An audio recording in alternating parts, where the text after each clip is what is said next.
Welcome to the You Were Designed for Greatness podcast. Each week we will bring you inspiring tips, stories, and ideas to help you be all that you can be, discovering your greatness. Featuring Donna. Donna is a transformational life and health coach, a highly sought-after public speaker, and the founder of Vibrant Living. She has helped hundreds find a better life, free of stress and living the greatness they were truly designed for. And now, your host, Donna.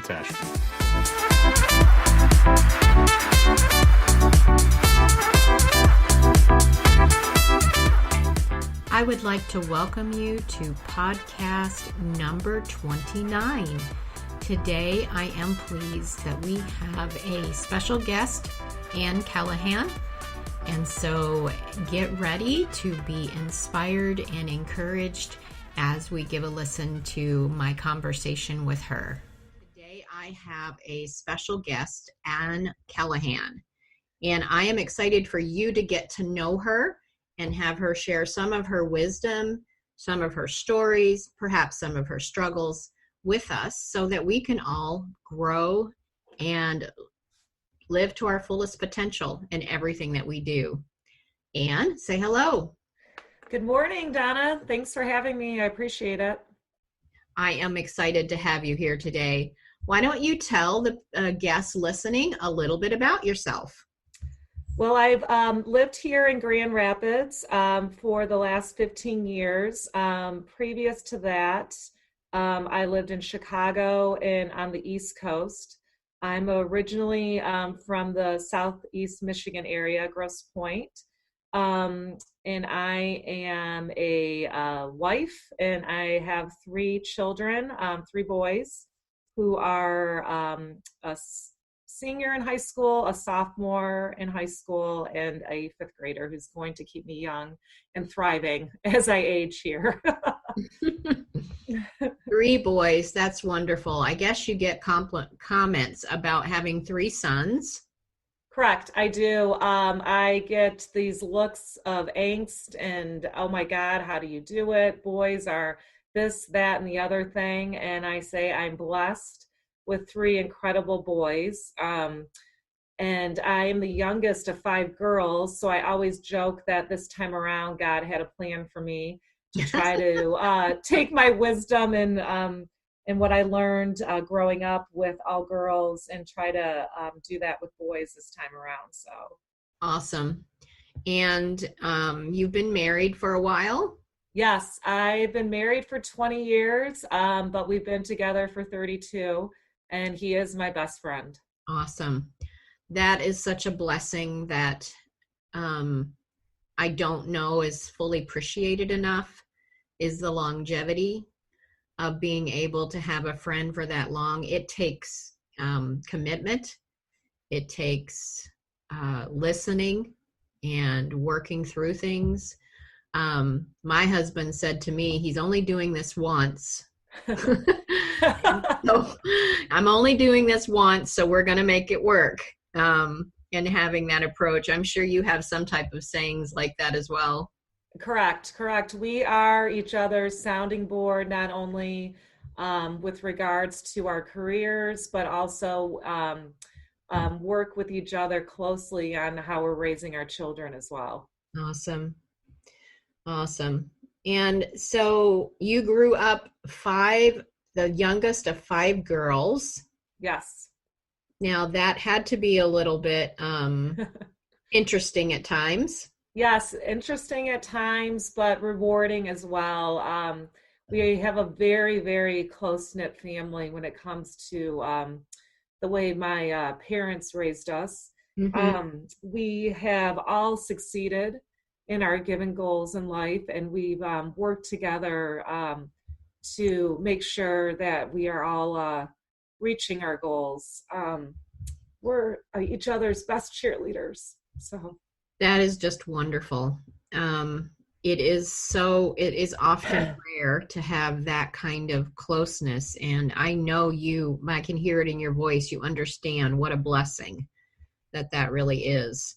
What are some lessons that your parents taught you that brought that close-knit family? What are some things they instilled into you girls? They instilled in us to have things happen for a reason. Work as hard as you can. Ask questions if you have questions. And have a strong faith in what's meant to happen will happen. I'm sorry. My mother passed away a year ago, and she was a huge proponent for all of us girls. But I do have to say, one of her mantras that she taught us was, "Oh, girls, if you want to do it right, do it yourself." And I have to say, I've followed that, but as I've aged and gone through different situations, I find that works and doesn't work depending on the situation you're in. So God bless her. I think it was a generational thing now that I talk to more people about it, that now where we're at in the age we live in, you really, you got to listen to people, you got to work together as a team. And I consider myself a really good teammate, and not only in my family, but in my work life as well. Right. The things that we have talked about a little earlier was the ability to your parents instilled in you to be persistent. And with 5 girls, you had to take time to be listening and be patient with each other, because somebody in those 5 was probably having a bad day. Correct. And so there was a lot of conflict and negotiation, which has all propelled you in your career to be able to do the things you're doing about team building. My mom said the same thing. If you want it done right, do it yourself. And I saw that mindset cause her to not always receive help that was around her. Correct. Yeah. And not be able to always allow the grace for other people to learn to do it well, even though it might not be exactly as she did it. And so I resonate and understand that feeling of trying to navigate everything our parents taught us. And there's nuggets of wisdom, but it doesn't apply in every situation. Correct. Yes. So learning to do all of that. One of the things that you shared with me is about learning to speak up for yourself, being the baby in the family. Tell me a little bit about that. Well, because of the situation I was in, being the youngest, I had to have a voice to be heard. And still to this day, maybe some of the ways I used that, they still call me the brat. So I think even as we all age, it's just a loving way that they call me the brat. But it was interesting in that we all have our own distinct responsibilities in our family. We had our own distinct personalities. We're all different, but a lot alike in the same way. So it really just taught me to, speak up for myself, and then maybe push it sometimes beyond the limits. We got in some heated arguments when we were little. We would, fight. I don't know how my mom did it, or my dad, but then, we'd all come together and realize why we were there together and what it was meant to be a family, and support each other and make sure we were all reaching our goals, not only, in the schools we attended, but also in our career paths, and just really built up the supportive network that now that I'm talking about it, it's amazing. And we still have that today. I agree with you. As I'm listening to you, one of the nuggets that I hear is conflict resolution, is being able to have an argument and not have it end a relationship. Correct. And learning to do that. And a lot of times I see with more and more social media that there isn't the in-person working out things, and people say things that they may never say in person. But learning to have some type of conflict resolution is so important to relationships. And you learned that at an early age with I'm possibility. I had four brothers and a sister, so there was screaming matches even with my brothers. Yeah, exactly. um, And you just need to know that you need to listen to each other. You can get upset, but learning how to apologize and show empathy towards the situation that you were in, and knowing that you weren't in your best self when you yes, when you were, let's say, lashing out or getting right. upset about something. And in the scheme of things, it was probably something so minuscule and stupid at the time, but you thought it was the end of the world. And just taking a moment just to take a deep breath. Back then they didn't call it mindfulness, but now they do. And Yes, just realizing the situation you were in isn't the end of the world. And you feel in some situations that you can lash out to those people that you love the most because they're there for you no matter what. Um, but you also have to go back and apologize to those people that you really didn't mean the words you say or the actions that you did, that you still love them, and whatever was happening was a blip and not something that should be held against each other for however long. one of my favorite phrases is giving each other permission to have a bad day. Uh-huh. And that in itself, that phrase in itself, has really helped me and the relationships in our family. Is that we can have bad days where we don't act the way we normally would, and being able to give each other grace to have those moments and just let love prevail, because love never fails. It never gets weak. It never gets strong. It just never fails. So I love your wonderful story of your family and being able to learn about the lessons that your parents have instilled in you that have making a difference in your life and now your son's life, is just inspiring to hear. As we round up our time together, is there any other bits of wisdom, either do's or don'ts, that you would like to share with the ladies listening to us today? I would say, and we talked about this a little bit, Donna, was just make sure you're listening. And that's something I'm still learning how to do better, is to listen and really hear people for who they are and what they're trying to say, and not just make conclusions in your mind even before you have a conversation with someone. Because everyone has their own story, their own agenda, their own objectives.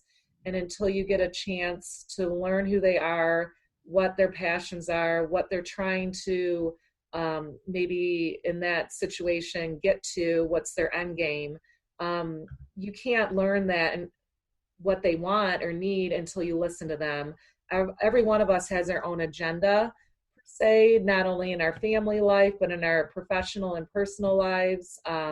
So depending on the situations you're in, just make sure you're in the moment, you're listening to what's happening around you or in the conversation you're having one-on-one with someone, and not try to have your own agenda be front and center. Make sure you're working together to solve issues, maybe come up with new solutions towards things, not necessarily things that are happening that need to be addressed, but maybe in the future, things you need to think about when you're building out a plan within your family and in your personal and professional lives as well.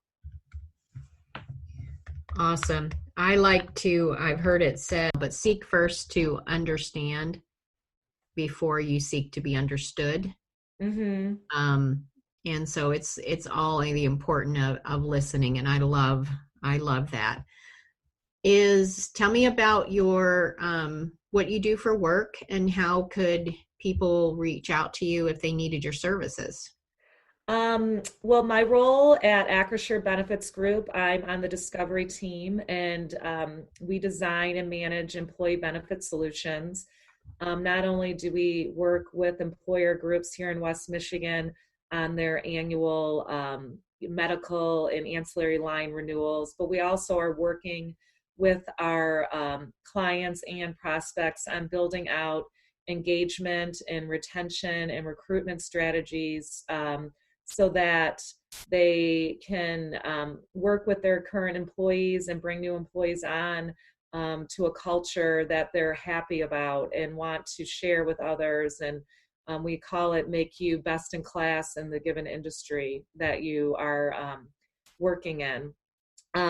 So I would love to have a conversation with anyone who knows of an employer or works at an employer that is looking for solutions with regards to their human resources, not only for their employee benefits, but for their cultural and employee communications would be great. Would love an opportunity to listen to what you have going on and what your challenges are and what things you'd like to accomplish, not only in the coming year. I can't believe it's going to be 2020, but in 3 to 5 years, what your plan is. Because we are in a tight labor market, so we need to make sure we're addressing that Right. not now, but into the future as our baby boomers retire and our millennials enter into the workforce wholeheartedly, and then the new kids that are graduating, so to speak. Yeah. The best way to reach me, Donna, people can email me at A Callahan, that's CALLAHAN, at ACRISURE.com. So I would love to hear from them via email, would be great. Awesome. I will we'll put that information in the podcast when it's posted so you guys can gain access to that.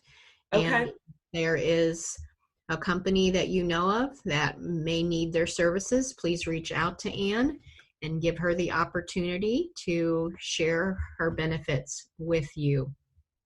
So Ann, thank you very much for being on the podcast with us today. And I just want to thank you for sharing your story and your wisdom with us today. No, I appreciate it, Donna. Thank you for sharing. And in this month of November, when we're giving thanks, it's great to just take a moment to sit with you and talk through where I came from and why I'm here today. So I appreciate you helping me take the time to think through and be appreciative of who I am and the woman I've become. So thank you. You are welcome. I would like to thank you for joining us here today for this podcast. Please share with your friends and those that you love that could use a little bit of encouragement. I also want to offer you a complimentary coaching session. You can find out all the details on my website, as well as my new book, From Frazzled to Freedom. I look forward to connecting with you all personally soon. And until next time, this is Donna saying live and love vibrantly.